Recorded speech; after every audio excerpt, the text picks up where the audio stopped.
With the reveal of Viperstrike being the final piece in the R6 squad puzzle, it is finally time for the video that I know at least 7 of you have been waiting for. Wink, wink. And that's to answer the question of which of the 4 Rainbow squads would Nighthaven's operators be a part of. So let's start with the leader, Callie. She's viciously effective as a leader. She's both ruthlessly efficient and disarmingly charismatic, managing to sway a number of Rainbow's operatives away from their friends and partners into Nighthaven, when she led them as a team in the 6th Invitational. To me, there's no doubt in my mind that Viperstrike would be the squad for her. It's a squad of leaders who thrive in varied environments where they're required to adapt to whatever situation they're faced with, while still managing to maintain the high standards expected of Rainbow during operations. Viperstrike demands the best, and Callie delivers it. Osa. As much as leadership is key to Viperstrike's success, versatility is also just as important. To do the right job, you need the right gear, and what better way to do that than bringing on the combined strength of QCR and Rainbow R&D under one banner. With Osa and Mira working side by side in Viperstrike, they could collaborate to design technological solutions to operational problems on the fly, making sure that every squad in Rainbow is equipped with exactly what they need to succeed in their duties. Egos may well play a role, but we've seen their respect for each other's work in the past, and a little bit of friendly competition never hurt anyone. Much. Wamai. Amphibious deployments are almost always a covert affair, with both the US Navy SEALs and Royal Marine Commandos, the world's foremost amphibious special operations teams, using these unexpected tactics to great effect in order to catch hostile forces by surprise. Take these tactics, combine them with an operator with an extraordinary ability to survive abnormal periods of anoxic submersion, and you have the #1 solution to any mission where water is involved. Need to scuttle a ship without a fight? How does one man, a pair of flippers, and a backpack full of remotely detonated explosives sound to you?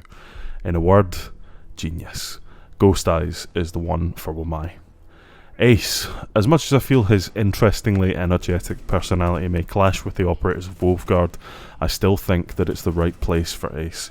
Life-saving is core to his experience and ethos, and though the perfectly heroic photo opportunity may occupy his focus, and insatiable ego a little too heavily, it's hard to deny that he is good at what he does, and he has the skills and the gadget to reach those people in unreachable places.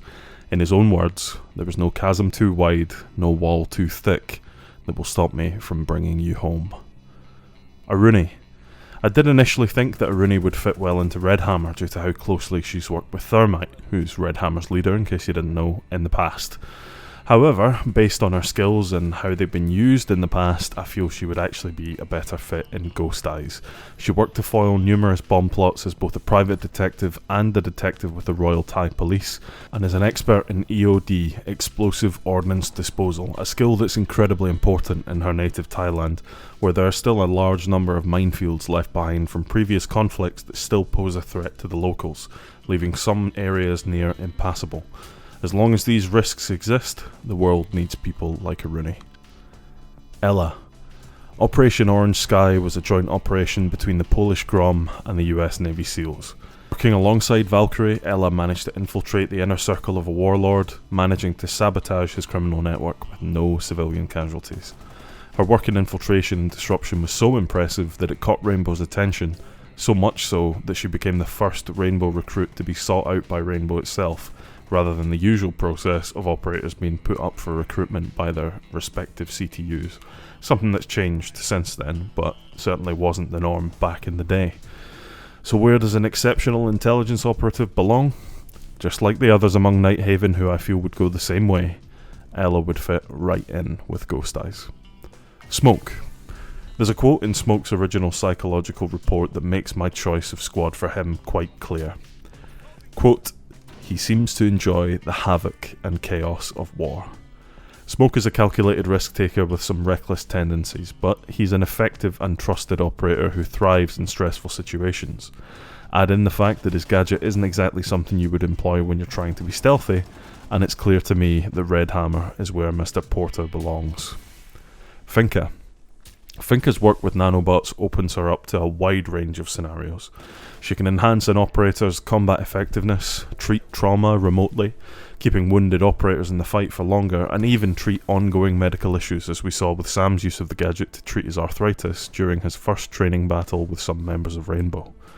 Ultimately, for as useful as Finka would be in any squad, I think that Viperstrike is actually the one for her.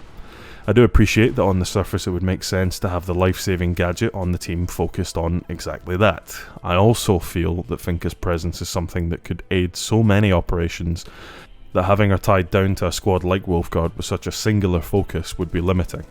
With Viperstrike, she has the capability of bringing her gadget wherever it's most needed, be it for combat, life-saving, or anything else.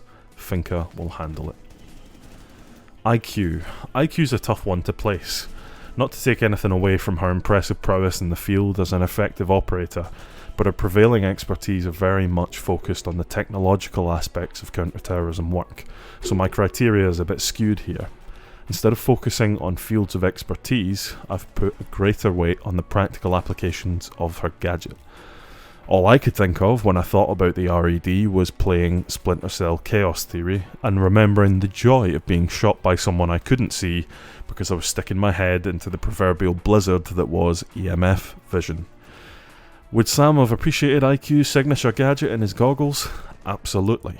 Knowledge is power, and giving operators a crystal clear overview of all electronics in their vicinity, friendly or otherwise, is a massive boon. So to me, it's got to be Ghosteyes. Pulse. Pulse is a hostage rescue specialist. The reason for the existence of his cardiac sensor is its use in hostage situations, as a tool not only to gauge the vital responses of the assailants with whom he's often trying to negotiate, since he's highly emotionally intelligent, but also to pinpoint exactly where the lethal blow should be struck if all else fails. Wolfguard is the team for Pulse, plain and simple. And last, but certainly not least, is our resident Billy from Predator-inspired ruthless bastard, Grim. He should be in Ghosteyes for a multitude of reasons. He went toe-to-toe with Rainbow's second most deadly operator in the form of Nook. For the avoidance of doubt, Sam is number one in not only reality, but in my heart as well. He's a detached, determined, and well-trained stealth operative who will relentlessly pursue his objective above all else.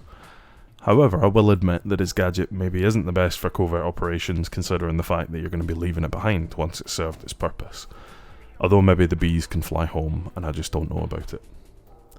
Thanks for watching the video. My name is Blackwatch. I do these things on occasion. I try to do them more frequently than I am currently doing it, but everybody has to improve on their downsides, and I have many, and this is just one. You'll find out the rest if you subscribe to the channel, and I certainly hope you do.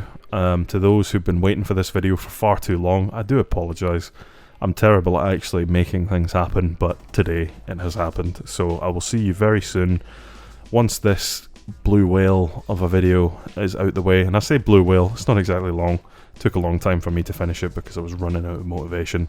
Now that it's gone, Moby Dick has been slaughtered and he's been sent out to feed the blubber stores of the many people nearby. I do apologise, quite a violent image, but anyway, I will be back with more content. That's what I'm trying to get to. I'm taking a very roundabout route to getting to that point, but I will be back. There is a very special video in the pipeline. It's going to take me a while. I'm going to be doing other things in the meantime, getting some stuff out to you that's not quite as difficult. But if you like Resident Evil 4, the remake specifically, and you like Rainbow Six, then it is a video you probably don't want to miss. Double watching you, everybody. Hope you're having a lovely time. Bye bye.